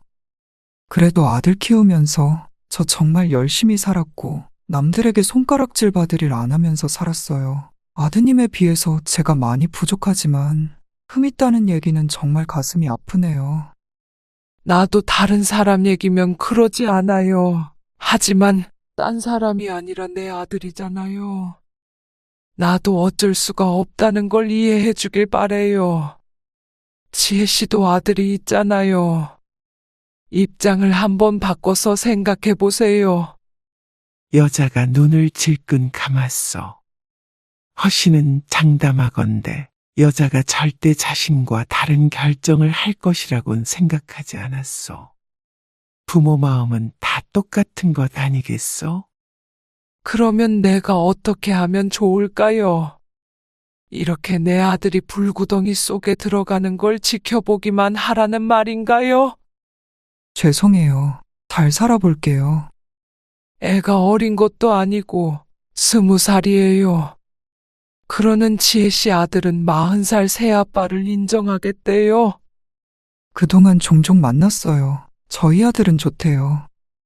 그럼 전 남편은요? 애 아빠는 이런 사실을 알고 있어요. 전 남편이랑 아들은 가끔 만나요. 새아빠 얘기도 했고요. 그러면 더더욱 안 되겠네요. 전 남편이랑 여태 왕래까지 한다는데 이게 무슨 콩가루 집안이야. 이 결혼은 내 눈에 흙이 들어가도 안 되니까 그런 줄 아세요. 그렇게 말하고 허씨가 자리에서 일어나려는데 아들이 나타났소. 헐레벌떡 뛰어온 모양새가 다른 사람에게 소식을 전해들은 모양이었어. 어머니, 왜 여기까지 찾아오셔서 행패를 부리세요? 또다시 어머니의 가슴이 무너졌어. 행패? 내가 지금 행패 부리고 있는 거니? 그럼 행패가 아니면 뭔데요? 자꾸 저 없는 곳에서 이 사람한테 헤어지라고 하시잖아요. 결혼한다고 분명히 말씀드렸어요. 네가 지금 눈에 콩깍지가 씌어서 그래. 살아보면 사람이 다 똑같다. 이 사람 없으면 죽을 것 같겠지만 결혼 생활이란 게 그런 게 아니야. 어머니 말대로 사람이 다 똑같다면 왜 이 사람은 안 된다는 거예요? 네가 자식을 안 낳아봐서 그래. 아니, 지금 저 여자한테 물어봐라. 자기 아들 애 딸린 이혼녀랑 결혼시킬 수 있는지. 자꾸 이 여자 저 여자 하지 마세요. 허씨는 기가 막히고 코가 막히고 말문도 막혔어. 내가 이런 꼴을 보려고 너를 그 고생해서 키운 줄 아니? 너를 이 꼴을 보려고 의사를 만든 줄 알아? 그럼 제가 의사를 때려치면 되겠어요? 너 애미 가슴에 이렇게 대못을 박아야 하겠어. 여자 때문에? 어머니, 저는 어머니의 소유물이 아니에요. 그리고 제 나이가 40이에요. 제 인생 제가 알아서 하게 내버려 두세요. 제발 그만하세요. 애미가 돼서 어떻게 결말이 뻔히 보이는데 아들이 잘못된 길로 들어서는 걸 보고만 있을 수가 있어. 더 이상은 할 말 없어요. 어머니도 이제 아들 없는 셈 치고 사세요. 아들은 여자의 손을 붙잡고 병원으로 들어가 버렸어. 차마 아들 직장 안까지 쫓아가서 소리치지 못했어. 덩그러니 남은 허씨는 허탈했어. 이렇게 서 있으니 자신이 드라마 속 악역이 된 것만 같았어. 이럴 거면 차라리 그때 혜영이와 결혼시키는 것이 나았을 것이요. 하지만 그때 허씨가 반대를 했던 것도 다 아들을 위한 마음뿐이었어. 자신이 이기적이라는 것은 허씨도 잘 알고 있지만 아들이 그 마음까지 이해해 주길 바랐어. 80까지 인생을 살다 보면 깨달은 바가 있지 않겠어? 사람의 마음은 영원하지 않고 사랑은 찰나이며 결혼은 그와는 동떨어진 현실이요. 그러니 이왕이면 좀 더 좋은 조건의 사람을 만나 평탄한 삶을 살길 바라는 것이 부모 마음 아니겠어? 그저 그런 마음뿐이었어. 방식이 잘못되었을 수는 있겠지만 그것이 이런 식으로 돌아와 허씨를 찌를 줄은 몰랐어. 발길이 떨어지질 않아 그 자리에 서 있는데 때마침 허씨의 전화벨이 울렸어. 아들이 전화를 걸었을까 싶어 얼른 휴대폰을 꺼내보았는데 허씨의 동네 친구 장씨였어. 끊기지 않는 벨소리에 할 수 없이 전화를 받았어. 그래, 무슨 일이야? 언니야말로 무슨 일 있어? 목소리가 말이 아니네. 아니, 무슨 일은? 다름이 아니고 우리 딸 있잖아. 이번에 결국 이혼 절차 밟기로 했어. 뭐 어쩌다. 허씨가 놀라 대꾸했어. 이혼한다 하더니 결국엔 그렇게 된 모양이었어. 어쩌다는? 사실 지난번에 언니가 그랬잖아. 이혼이 요즘은 흠도 아니라고. 딸 행복이 먼저지 않냐고. 내가 그 말을 듣고 곰곰이 생각을 해봤거든. 그러니까 그 말이 맞더라고. 남들 눈 무서워서 딸의 불행을 보는 내가 너무 나쁜 엄마 같아서 이번에 또 이혼한다길래 진지하게 얘기해봤어. 허씨는 대꾸를 하지 못했어. 언니 덕분에 결심이 섰어? 이혼한다고 뭐 우리 딸 인생이 끝나나? 앞으로 행복하게 잘 살면 되지. 아무튼 고맙다고 말하려고 전화했지. 고맙긴. 전화를 끊고서도 허씨는 심란한 마음을 추스를 수가 없었어. 허씨도 다른 사람 일이었다면 달랐을 것이요. 아들이 원하는 대로 하게 해줘라. 이혼이 흠도 아닌데. 결혼하면 어떠냐? 행복하게 잘 살면 되지 않느냐? 하지만 어떻게 내 목숨과도 같은 아들이래. 바른 소리만 할 수가 있겠소. 부모인 이상 당연히 법조인 부모님 밑에서 자란 학교 선생님이 아들의 배우자가 되길 원하지 않겠소? 누군가는 이런 허씨를 이기적이고 못됐다고 욕을 하겠지만 그래도 허씨는 아들이 애딸린 이혼녀와 결혼하는 꼴을 절대 보지 못할 것 같았어. 그래도 마음 한구석엔 이런 자신이 나쁜 부모인가 하는 생각에 괴로워했어. 그리고 오래전 혜영의 엄마로부터 당신 눈에선 피눈물 날 것이라는 말을 들었던 일이 떠올랐다오. 여러분들이라면 이런 상황에서 어떻게 하시겠소?